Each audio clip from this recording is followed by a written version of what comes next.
Madame la Présidente, Monsieur le Premier ministre, Mesdames et Messieurs les ministres, Mesdames et Messieurs les députés, chers collègues, depuis des semaines, les citoyens nous regardent avec méfiance et inquiétude.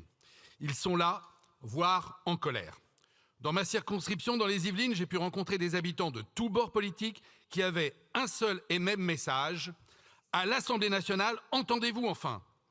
Pour qu'on avance, pour qu'on ait un budget, pour qu'on puisse se projeter et que nos entreprises aussi, pour que nos messages et nos priorités soient entendus et fassent l'objet de mesures concrètes, mais avant tout réalistes. Il est grand temps que nous puissions exercer les missions qui nous ont été confiées il y a à peine plus d'un an et qui ont été largement compromises par différentes baisses de régime liées à l'instabilité politique qui, si elle retarde nos travaux, a aussi comme effet d'augmenter mécaniquement nos dépenses publiques. Une dissolution largement décriée tant elle a été désastreuse, 3 gouvernements en un an, et je ne compte pas celui qui n'a duré que quelques heures, qui ont eu pour effet d'exaspérer nos concitoyens, d'augmenter notre instabilité économique et politique et de faire peser un peu plus de poids sur nos finances publiques dont un rééquilibrage était déjà une urgence. Maintenant, nous en sommes à une énième motion de censure qui, si elle devait être votée, aurait les mêmes effets que ceux de l'instabilité dont je viens à l'instant de vous rappeler les méfaits et les impacts plus que désastreux pour notre pays.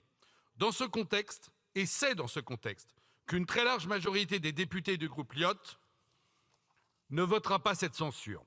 Cela étant réaffirmé, il nous faut maintenant dire avec fermeté pourquoi cette large majorité du groupe ne souhaite pas la voter et ce qu'elle attend donc dans le futur proche, très proche. Tout d'abord, notre groupe l'a affirmé et réaffirmé depuis le mois de septembre, il est urgent que les voix républicaines de cet hémicycle puissent travailler ensemble, en faisant des compromis pour avoir de réels budgets et non des budgets spéciaux jusqu'aux élections présidentielles, afin que notre France puisse fonctionner et tenir son rang. Nous voyons déjà tous les jours les dégâts d'une éventuelle loi spéciale et de l'instabilité politique dans nos territoires, où des entreprises hésitent aujourd'hui à s'installer et où d'autres ont peur d'investir. Par ailleurs, nous attendons de vous, Monsieur le Premier ministre, un réel dialogue avec le Parlement, un investissement ou un réinvestissement considérable dans certains secteurs. Nous les connaissons tous, la justice, la sécurité, la santé, l'éducation, et que dire de nos territoires ultramarins qui manquent cruellement de moyens.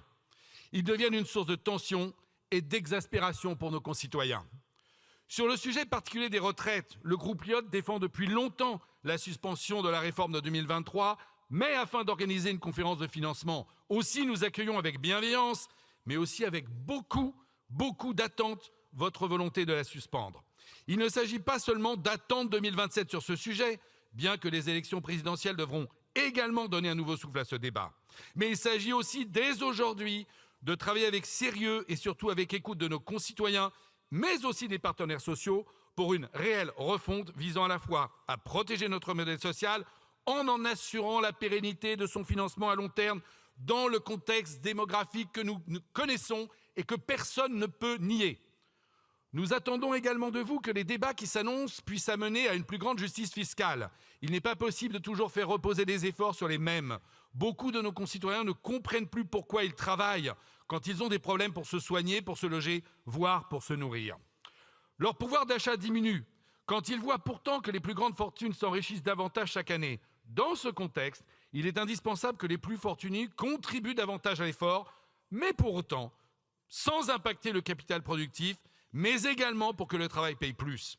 C'est ce chemin que le groupe Lyotte a toujours souhaité emprunter. Le groupe Lyotte veillera également à ce que les territoires d'outre-mer ne soient pas mis de côté. Chacun d'entre eux a des enjeux spécifiques et urgents. Je pense notamment, pour n'en citer qu'un, et cela ne vous surprendra pas, à Mayotte, qui il y a près d'un an a violemment été frappé par le cyclone Chido. Nous connaissons le bilan de cette catastrophe. Il est temps maintenant d'agir et il est nécessaire qu'enfin une ligne budgétaire spécifique concernant les 4 milliards d'euros prévus concrétise la promesse qui a été donnée ici même dans cet hémicycle. Par ailleurs, comme l'a déjà rappelé notre président délégué Christophe Nechelem, placé en numéro 13 dans l'ordre protocolaire, le ministère des Outre-mer est un mauvais signal. Symbolique certes, mais c'est un mauvais signal. Nous serons donc particulièrement vigilants à ce que tous les territoires d'outre-mer, mais également la Corse, soient bien pris en compte. Monsieur le Premier ministre, il est impératif pour les Français que nous puissions travailler dans la confiance. Pour cela, votre indépendance vis-à-vis du chef de l'État est nécessaire. Le dialogue que vous appelez de vos vœux, j'en suis convaincu, est une volonté sincère de votre part. Mais il ne pourra se faire sans votre libération de la tutelle du président de la République.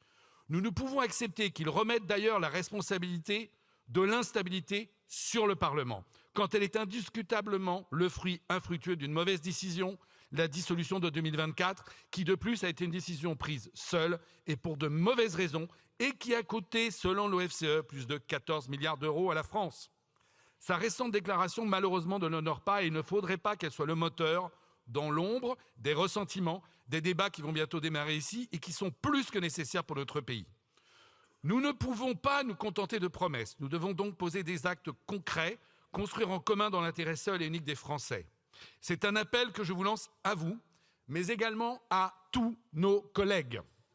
Monsieur le Premier ministre, si le groupe Lyot, en très grande majorité, ne votera donc pas la censure, il restera responsable.